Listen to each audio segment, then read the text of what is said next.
One, two, three, four, uno, no.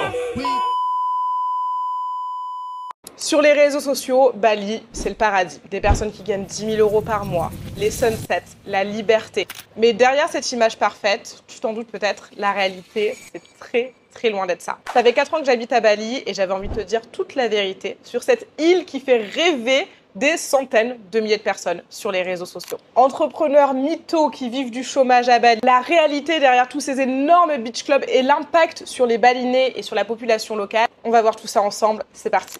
Pour la petite histoire, moi ça fait 4 ans, un peu plus maintenant, que j'habite à Bali. J'étais venue pour la première fois en février-mars 2020. Rien à voir avec l'entrepreneuriat, rien à voir avec les réseaux sociaux. J'étais en études et je suis venue faire du volontariat ici dans le nord de l'île.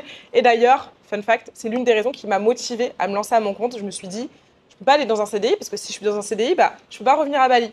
Et je voulais trop revenir. Bali, c'est vraiment un endroit que j'adore et pourtant, je suis la première à le dire. C'est pas du tout ce qu'on voit sur les réseaux sociaux. Parlons directement cash d'argent. Ok, l'argent à Bali, la vie pas chère, les gens qui te disent oui, tu peux avoir une villa incroyable à 30 € par nuit, c'est génial, tatati tatata. Est-ce que c'était vrai en 2020? Parce que moi, je peux comparer jusqu'à 2020, c'est là où je suis venue pour la première fois. Oui. Vraiment, en 2020, tu pouvais, mais my God, te faire plaisir.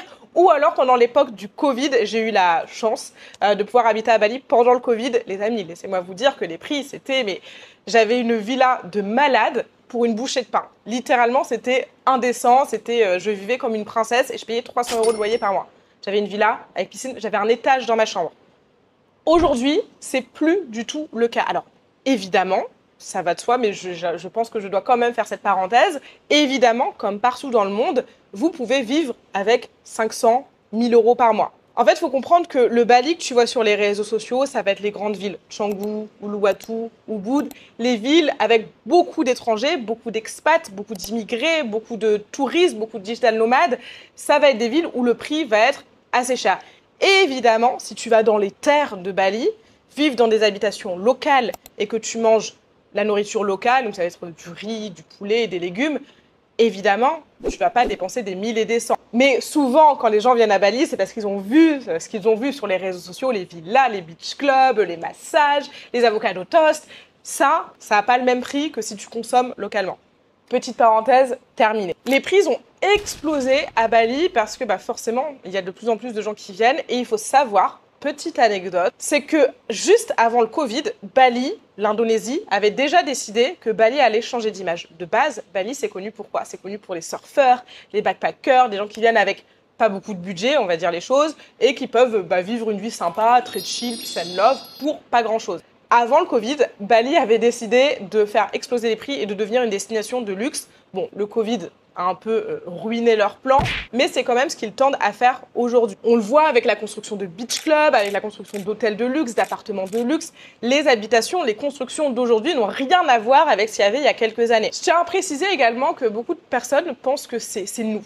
C'est les Blancs, c'est les Occidentaux, c'est les Français qui sont venus faire exploser les prix de Bali. Sachez que c'est pas du tout le cas. Il y a 2 types de personnes qui sont responsables, même si on est tous responsables évidemment. Premièrement, les Russes. Sachez que lorsque la Russie est rentrée en guerre, il y a eu une vague de Russes qui sont arrivés à Bali et il y a des espèces de gros clusters, des grosses communautés russes qui se développent entre elles et qui font exploser les prix de l'immobilier parce qu'ils sont venus avec un pouvoir d'achat juste énormissime. Les Russes, c'est des gens qui vont te claquer. Là, mon appart, moi, je le paye 800 € par mois. Eux, ils vont dire, OK, je le prends à 5000 €. Ils s'en foutent, ils sont blindés. Et il y a également quelque chose qui est très important à comprendre, parce que sur les réseaux sociaux, à chaque fois, les gens disent, oui, c'est vous. C'est pas moi, Inès, avec mes petits 10 000 € par mois, qui ai déréglé le marché. Les gens qui ont déréglé le marché vraiment, et du coup, ils l'ont pas déréglé, c'est comme ça que ça devait se passer, c'est la richesse asiatique, et plus particulièrement la richesse indonésienne. En fait, les gens pensent que oh, les Indonésiens, c'est des petits, ils n'ont pas beaucoup de moyens, les pauvres, les grands méchants digital nomades. Encore une fois, c'est pas le digital nomade à 5K, c'est une petite poussière par rapport à la richesse indonésienne, les personnes qui construisent des beach clubs, les personnes qui construisent des appartements, les personnes qui construisent des resorts de malades, c'est alors certains Russes, évidemment il y a certains occidentaux, mais principalement c'est juste la richesse, mais quand je vous dis richesse, c'est-à-dire que on ne peut pas comprendre.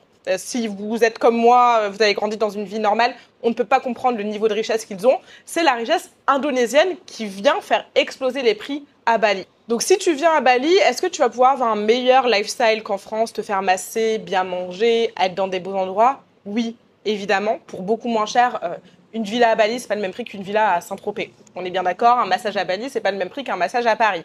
Par contre, ne t'attends pas à dépenser 500 € par mois. Moi, si jamais tu me suis un peu sur les réseaux, tu vois le lifestyle que j'ai. J'ai pas un lifestyle grandiose, mais je me fais plaisir. Pour te donner une idée, je dépense environ 2000-2300 € par mois. Avant de parler de ce raz-de-marée qui est arrivé sur Bali et l'impact sur les populations locales, je voulais parler des personnes qui ont causé cet impact. Les gens comme moi. Les créateurs de contenu, les entrepreneurs, les influenceurs. Parlons déjà des entrepreneurs à Bali qui te disent qu'ils gagne 6 000 € par mois, que c'est génial, achète ma formation, tu pourras faire de même. Fuyez. Mais vraiment, genre, partez en courant. De toute façon, moi, je vous l'ai toujours dit, les personnes qui vous vendent un lifestyle, faites très attention, évidemment. Heureusement, il n'y a pas que des mythos, mais il y en a beaucoup. Les gens qui touchent le chômage et qui viennent à Bali pour se construire un lifestyle hyper stylé et le partager sur les réseaux sociaux, c'est pas un mythe. Ça existe vraiment, j'en ai vu, je les ai rencontrés, j'ai parlé à certains et c'est un délire. Donc, dites-vous que sur les réseaux sociaux, on peut vous montrer ce qu'on veut. Il y en a beaucoup qui vont venir à Bali parce que ça fait rêver. Ils savent que ça fait rêver, ça fait des vues sur les réseaux sociaux.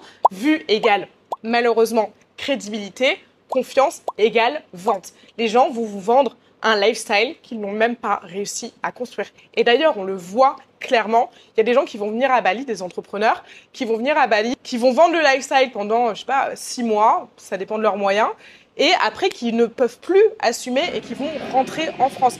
Plusieurs raisons où ils n'avaient pas de business, ils vivaient du chômage ou de leur économie, ce qui en soi aucun mal à ça, mais va pas dire que tu gagnes 10 K par mois depuis Bali.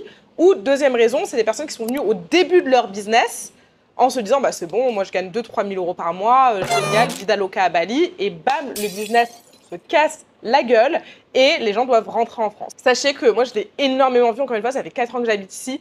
La plupart des personnes que j'ai rencontrées ma première année à Bali sont plus à Bali, pas parce que, évidemment, des fois il y a des gens qui partent de Bali juste parce qu'ils veulent aller ailleurs, pas parce qu'ils voulaient aller ailleurs, mais parce qu'ils ne pouvaient plus, parce que leur business a complètement coulé, parce qu'ils se sont fait prendre dans ce qu'on appelle le Bali Trap. Avec mes amis, je sais pas si c'est un vrai terme. Le Bali Trap, qu'est-ce que c'est? C'est tout simplement le fait de tomber dans le piège de Bali, pour une traduction littérale. Bali, c'est les soirées, c'est la fête, c'est la vie facile. C'est, je peux sortir, littéralement, si je veux, tous les soirs. Tous les soirs à Bali, il y a une soirée. Tous les soirs à Bali, je peux faire la fête. Et c'est de tomber en fait dans ce piège de la fête, de tu côtoies des entrepreneurs à succès qui du coup n'ont pas à travailler, parce que évidemment, il y en a, moi j'en côtoie plein, et d'ailleurs c'est hyper inspirant, parce que pour parler aussi du bon côté de Bali, c'est vrai que tu peux être hyper inspiré par les personnes autour de toi. Il y a beaucoup de personnes à succès, et je trouve qu'il faut arrêter aussi de dire que Bali c'est que des mythos. Dieu merci, non. Je ne suis pas une mytho d'ailleurs, promis. Mais il y a beaucoup de vrais millionnaires, beaucoup de business à succès à Bali. Et en fait, quand tu vois ces gens-là, c'est des mecs ou des meufs qui vont travailler 4-5 heures par semaine. Et ils vont être dans des beach clubs, et ils vont aller 5 heures à la salle de sport, ils vont aller se faire masser. Et toi, tu arrives, tu te dis, trop bien, vas-y, on se fait pote, on devient amis, je vais vivre cette vie-là. Sauf que toi, ton business, il a besoin que tu sois derrière son écran. Il a besoin que tu travailles. Moi, c'est pour ça que je vous le dis tout le temps. Ok, je suis à Bali. Ok, je gagne 10 K par mois. La plupart de mon temps, je suis derrière mon ordinateur. Même si, évidemment, je vis et je respire. Mais ne pensez pas que vous allez venir à Bali et bosser 2 heures par jour et avoir un business à 10 K. Ça n'existe pas. J'ai envie de les mettre dans la même catégorie. Alors, je vais pas parler des influenceurs qui viennent ici en vacances critiquer Bali. Si. Vous savez quoi? C'était pas prévu, mais si, je vais en parler parce que vous m'avez saoulé. Il y a beaucoup d'influenceurs ou de personnes anonymes, on va dire, sur les réseaux sociaux qui viennent à Bali et qui critiquent Bali sur les réseaux sociaux. Critiquer Bali sur les réseaux sociaux, aujourd'hui, t'es viral à tous les coups. Bali, c'est de la merde, Bali, ça pue, Bali, c'est sale, Bali, il y a de la pollution, Bali, il y a du trafic, Bali, c'est... Oui. Genre vraiment, oui. Bali, c'est sale. Il y a beaucoup de bouchons si vous êtes dans les grandes villes. Il y a beaucoup d'étrangers. Mais pourquoi vous êtes venus là? Parce que vous avez vu ça sur les réseaux sociaux. Vous n'êtes pas les seuls à avoir vu ça sur les réseaux sociaux. C'est comme si un Balinais allait à Paris devant la Tour Eiffel et disait « Ah mais, il y a du monde !» Il y a du monde devant la Tour Eiffel, c'est quand même dingue. Normal, c'est une destination touristique, c'est une destination qui fait des vues sur les réseaux sociaux que tout le monde connaît. Et évidemment, Il y aura du monde. D'ailleurs, petite parenthèse, moi je vais être complètement honnête avec vous, même si je vis à Bali et que j'adore Bali et que pour moi c'est le paradis sur Terre et que je me sens tellement bien. Si vous voulez venir en vacances à Bali pour les paysages, pour la nature, pour la détente, ne venez pas à Bali. C'est mon conseil personnel. Il y a tellement d'îles en Indonésie que vous pouvez découvrir. Il y a tellement d'endroits moins chers, beaucoup plus beaux, des plages beaucoup plus stylées, que vous pouvez aller découvrir dans les alentours de Bali, en Indonésie, tout simplement. Bali, c'est cool si vous voulez ou venir en mode vous bosser, parce qu'il y a pas mal de cafés, de coworking, un bon moyen de se faire un réseau d'entrepreneurs. Mais si c'est juste pour des vacances relaxantes, moi personnellement, en tout cas, je vous recommande pas du tout Bali. Bref, parenthèse influenceur terminée, je voulais parler aussi des personnes qui disent qu'elles viennent à Bali, qu'elles vont collaborer avec des marques, qu'elles vont acheter des villas, qu'elles vont travailler ici. Alors, je vais pas dire que c'est tous des mythos, mais j'ai envie de dire que c'est tous des mythos à 98% du temps. En fait, sachez que Bali, l'Indonésie de manière générale, ils ont une protection de l'emploi et une protection des terres. C'est-à-dire que moi, demain, je te cache un terrain, ils vont me dire « Dégage ma belle, t'es pas chez toi ». Tu ne peux pas acheter à Bali. Tu peux louer sur du long terme, je crois que ça va jusqu'à 99 ans, si je dis pas de bêtises. Tu peux louer le terrain, mais par exemple, les gens qui disaient « Oui, j'ai acheté une maison, un terrain, je construis ma maison à Bali ».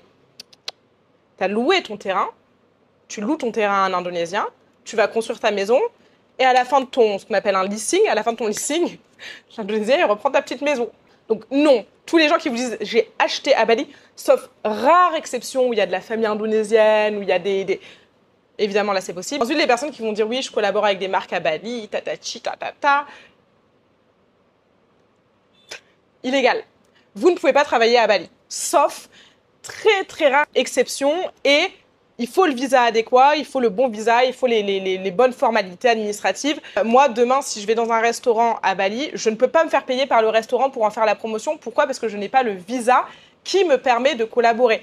En fait, en termes de protection de l'emploi, à Bali, c'est très simple. Ils partent du principe que si le taf peut être fait par un Indonésien, et bah toi, en tant qu'étranger, t'as rien à foutre ici. Et je vais être honnête avec vous, je trouve ça hyper intelligent de leur part parce que, heureusement, sinon je pense qu'il y a plein d'Européens qui viendraient pour être genre serveur, tu vois. Serveur à Bali, vas-y, je gagne 500 € par mois et je vis ma vie ici. En fait, du coup, ça prendrait des postes aux Indonésiens, ce qui est pas très cool, quoi. On va dire des choses comme ça.